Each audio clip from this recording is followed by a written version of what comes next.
Nu toate ciupercile se congelează la fel.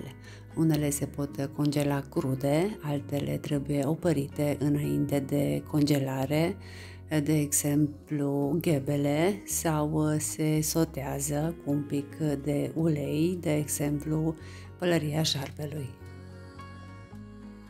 Se pun la congelator ciuperci proaspete precum hribi, crăițe, gălbiori, bureți de rouă, șampinioni albe și brune, pleurotus.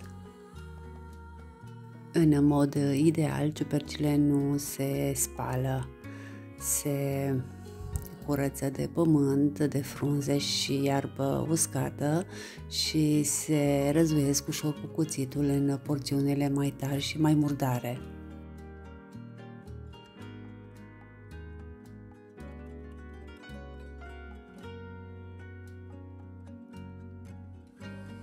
Dar atunci când sunt foarte murdare, este neapărat să le clătim cu apă rece, iar metoda cea mai eficientă este scufundarea lor rapidă într-un castron mare cu apă rece.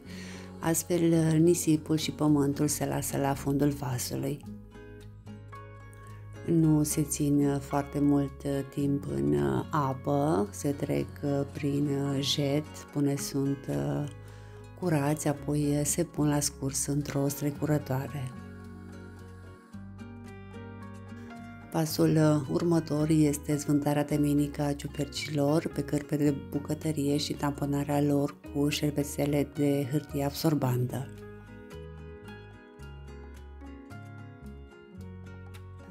Apa încurcă foarte mult procesul de congelare a ciupercilor, așa că trebuie să scăpăm de apă pe cât posibil. Ideal ar fi să lăsăm chiar ciupercile la zvântat peste noapte în frigider sau în cămară.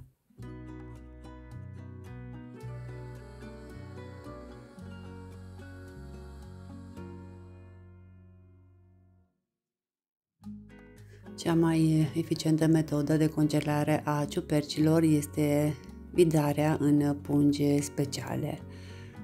Dacă nu avem aparat de vidat, atunci se poate vida în pungi pentru congelator. De asemenea, se pot folosi și cutii de plastic. Cutiile au avantajul că păstrează forma bucăților, pe când în pungi riscă să fie striviți de alte alimente congelate tari.